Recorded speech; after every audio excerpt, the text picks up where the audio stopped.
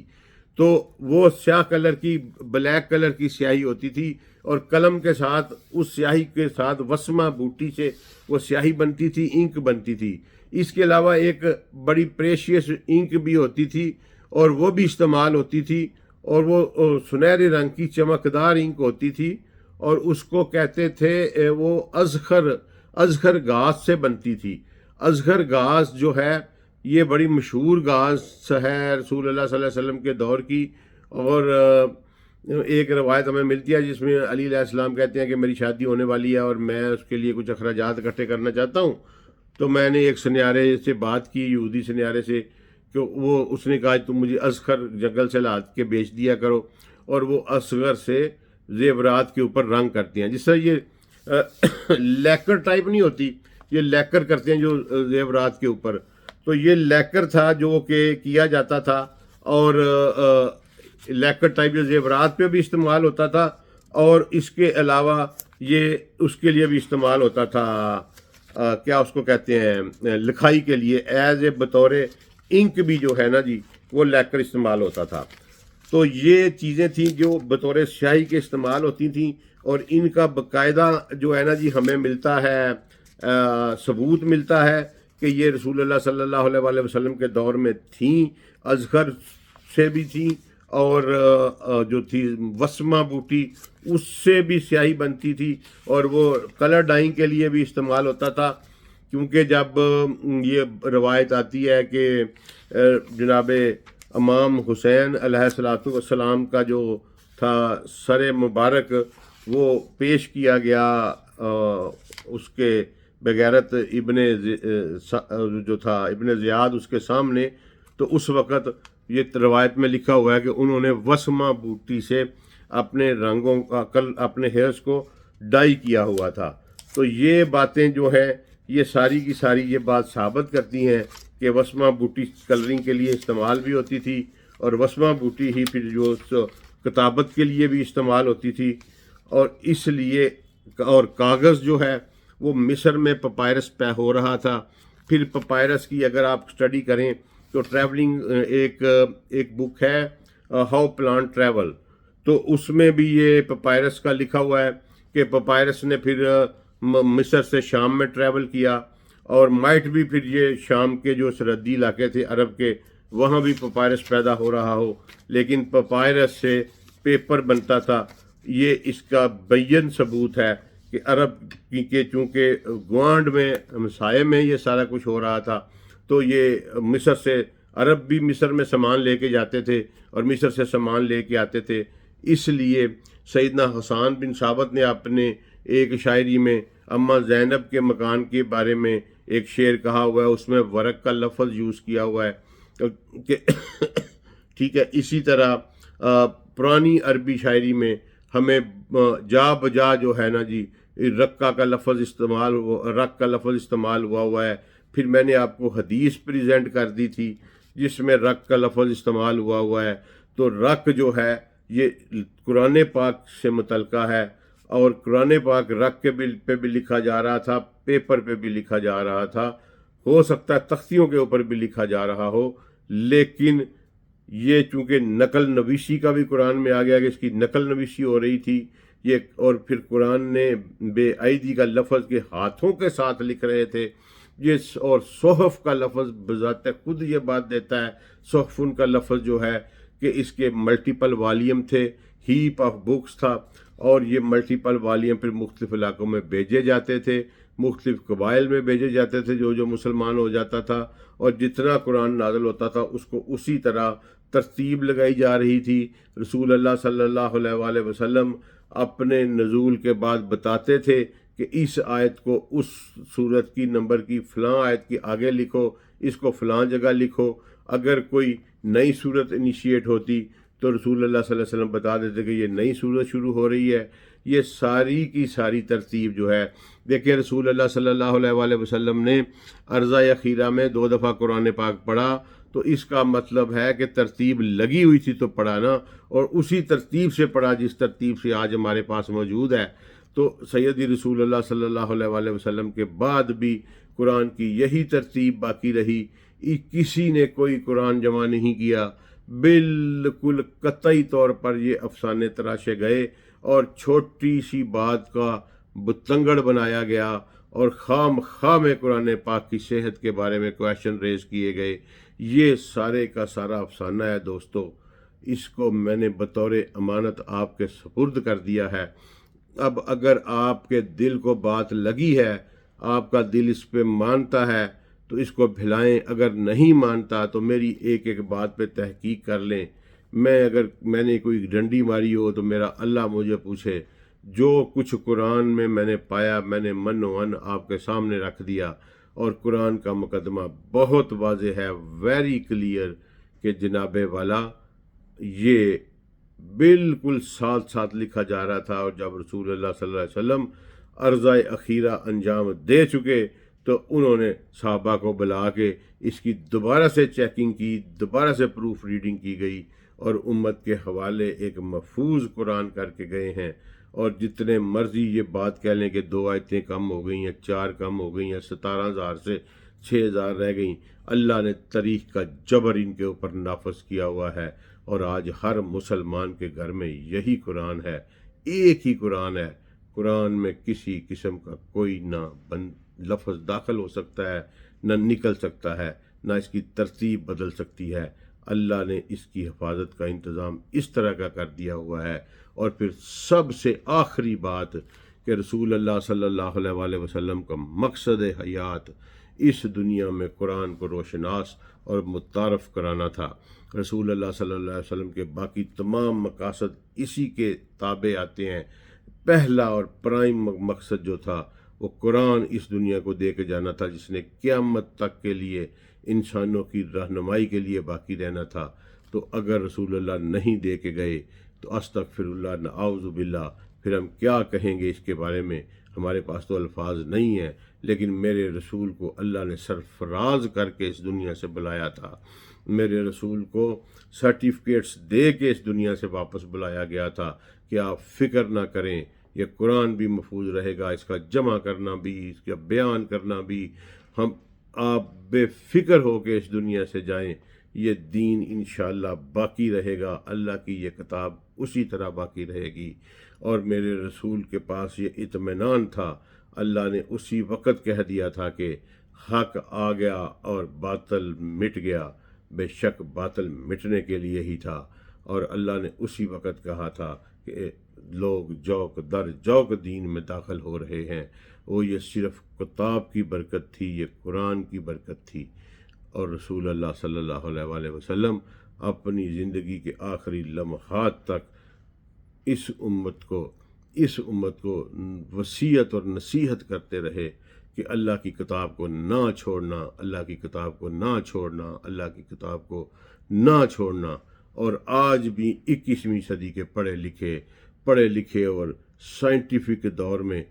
حالت یہ ہے کہ ایک پڑھے لکھا شخص جو ہے وہ بھی کہتا ہے کہ قرآن تو یہ کہتا ہے، لیکن مودودی یہ کہتے ہیں، تقی عثمانی یہ کہتے ہیں، فلاں یہ کہتے ہیں، فلاں یہ کہتے ہیں، قرآن یہ کہتا ہے۔ استغفر اللہ، لا حول ولا قوت الا باللہ۔ یہی غیروں کی سازش تھی کہ اللہ کی کتاب آپ کے ہاتھوں سے لے کر انسانوں کی دی ہوئی کتاب آپ کے ہاتھوں میں تھما دی جائے، اور آپ آپس میں دست و گریباں رہیں اور لڑتے اور جگڑتے رہیں، اور اغیار اس سے فائدہ اٹھاتے رہیں، لوگ اس سے اپنی دکانداریاں بناتے رہیں۔ قرآن ایک ہے، جو قرآن کہتا ہے وہ قطعی الدلالہ ہے، قرآن مہیمن ہے، قرآن فرقان ہے، قرآن میزان ہے، قرآن ہی سارا کچھ ہے۔ آپ قرآن کو پکڑ لیں، قرآن آپ کو کبھی گمراہ نہیں ہونے دے گا۔ السلام علیکم ورحمۃ اللہ وبرکاتہ۔